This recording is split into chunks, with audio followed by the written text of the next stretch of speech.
उपवासाला नेहमी साबुदाणा खिचडी खाऊन कंटाळा आलाय? मग एकदा हे खमंग उपवासाचं थालीपीठ नक्की ट्राय करा. हे थालीपीठ बाहेरून एकदम कुरकुरीत आणि आतून मऊसूद होते. या व्हिडिओमध्ये मी परफेक्ट भाजणी कशी करायची, तसेच थालीपीठ थापताना किंवा भाजताना ते तुटू नये म्हणून काय करायचे, या सगळ्या महत्त्वाच्या टिप्स शेअर केलेल्या आहेत. त्यामुळे व्हिडिओ शेवटपर्यंत नक्की बघा. आणि संजना स्वादिष्ट किचनला अजून सबस्क्राईब केलं नसेल तर सबस्क्राईब करा, म्हणजे मी अशा छान छान व्हिडिओ टाकल्या की त्याचे नोटिफिकेशन तुम्हाला येतील. नमस्कार, मी संजना स्वादिष्ट किचनमध्ये तुम्हा सर्वांचे मनापासून स्वागत. सर्वप्रथम आपण थालीपीठाची भाजणी कशी करायची ते बघूया.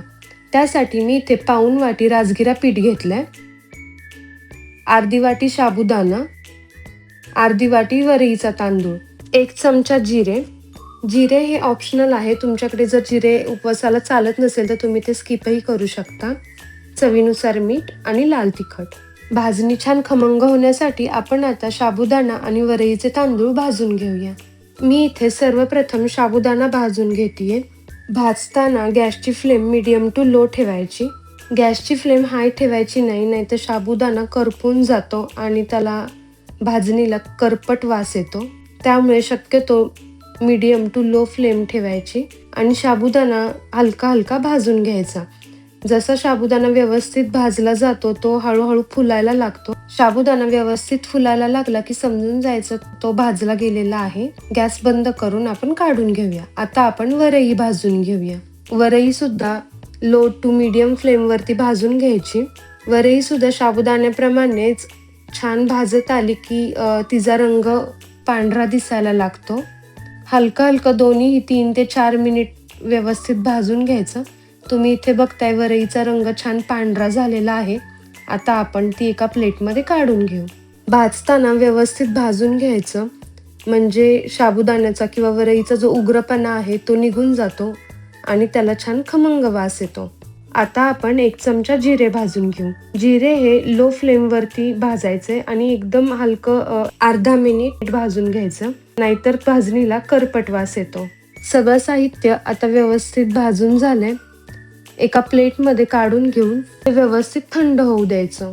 सगळ्यात महत्त्वाची टीप, भाजणी पूर्णपणे थंड झाल्यानंतरच ती मिक्सरमध्ये बारीक करायची, म्हणजे त्याची एकदम बारीक पावडर होते आणि थालीपीठ थापताना ते तुटत नाही. आता एका मिक्सरच्या भांड्यात भाजलेलं सगळं साहित्य काढून घेऊ.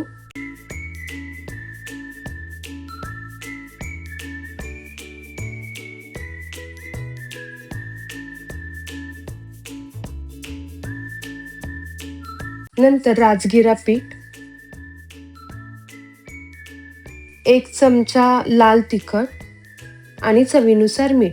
आपण सगळं इथं एकत्रच मिक्सरला फिरवून घेणार आहे, म्हणजे भाजणीचं सगळं जे साहित्य आहे ते छान एकजीव होतं.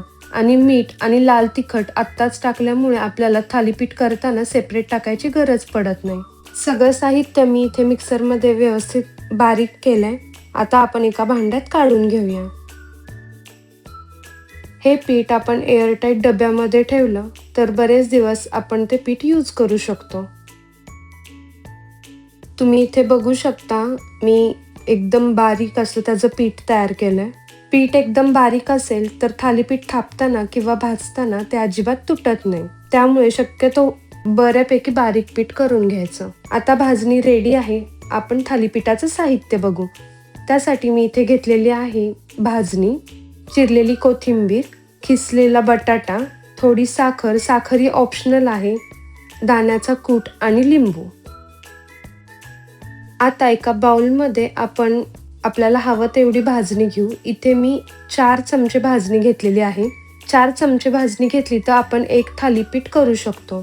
त्यासाठी मी 1 किसलेला बटाटा घेतलाय. आपण इथे उकडलेला बटाटाही वापरू शकतो.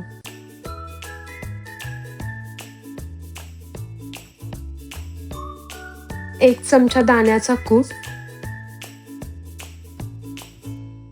बारीक चिरलेली कोथिंबीर आणि चवीप्रमाणे साखर. साखर ही ऑप्शनल आहे, तुम्हाला जर गोड आवडत नसेल तर तुम्ही स्किप केली तरी चालेल. आता बटाट्यात थोडं पाणी असतं, त्याच्यामुळे लागेल तसं पाणी घालून आपण छान त्याला मळून घेऊ. आपण भाजणीत मीठ आणि लाल तिखट घातल्यामुळे वरून परत मीठ किंवा लाल तिखट मिरची घालायची गरज नाही. थोडं थोडं पाणी घालून छान एकसारखं मळून घ्यायचं. पीठ एकसारखं मळून घेतल्यामुळे त्याला चीर पडत नाही आणि आपल्याला थालीपीठ छान थापता येतात. पीठ मळताना पीठ जास्त पातळ किंवा जास्त घट्टही करायचं नाही, छान मीडियम मळून घ्यायचं. पीठ आता आपलं व्यवस्थित मळून झालेलं आहे. आता आपण त्याला थापून घेऊ. थापण्यासाठी एका पोळपाटावरती मी स्वच्छ धुतलेलं कापड ओलं करून घेतलेलं आहे. आपण आता पाण्याचा हात घेऊन थालीपीठ व्यवस्थित थापून घेऊया. तुम्ही इथे बघू शकता थालीपीठ थापताना जास्त जाचत पण नाहीये, कारण मी पीठ मीडियम सर ठेवलंय आणि ते जास्त पातळही झालं नाहीये, त्यामुळे ते व्यवस्थित थापता येतंय. अशीच जर का कन्सिस्टन्सी ठेवली तर पीठ व्यवस्थित थापता येतं आणि त्याला चिरही पडत नाही किंवा ते जास्त पातळही होत नाही.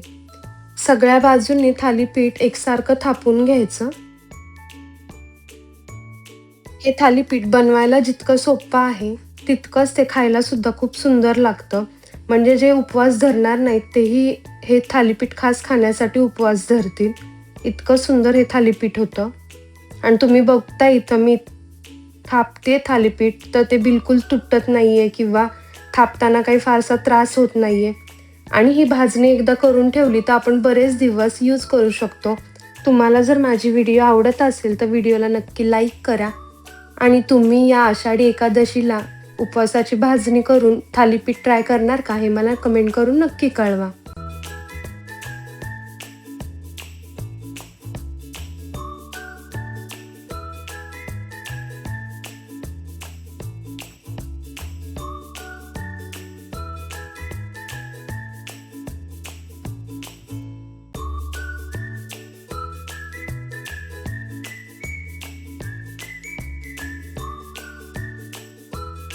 सगळ्या बाजूंनी थालीपीठ व्यवस्थित थापून झाल्यानंतर आपण त्याला होल पाडून घेऊया आणि गरम तव्यावरती थालीपीठ छान भाजून घेऊ.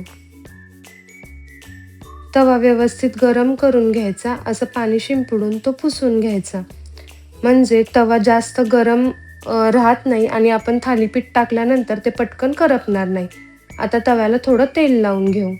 आता थापलेलं थालीपीठ याच्यावरती घालू. असं वरून थोडं परत पाणी शिंपडायचं, म्हणजे कापड व्यवस्थित निघतं.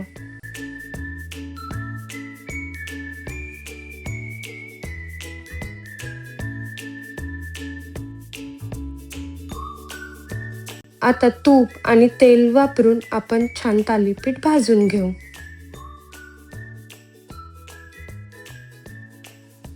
आता 2 ते 3 मिनिट झाकण ठेवून त्याला छान शिजवून घेऊ. यामुळे थालीपीठ आतूनही छान शिजले जाते. 2 ते 3 मिनिटांनंतर थालीपीठ दुसऱ्या बाजूनेही भाजून घेऊ.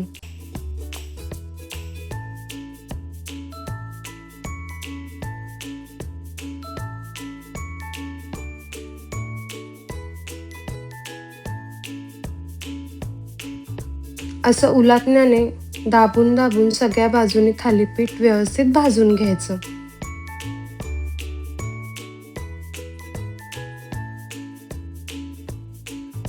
मी उपवासासाठी अजून बऱ्याच व्हिडिओ घेऊन येणार आहे, त्यामुळे संजना स्वादिष्ट किचन पेजला सबस्क्राईब केलं नसेल तर सबस्क्राईब करा.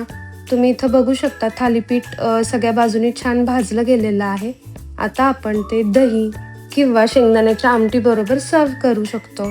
व्हिडिओ शेवटपर्यंत बघितल्याबद्दल तुम्हा सर्वांचे मनापासून आभार. मी उद्या पण अशीच छान उपवासाची रेसिपी घेऊन येणार आहे, त्यामुळे उद्या भेटू. थँक्यू.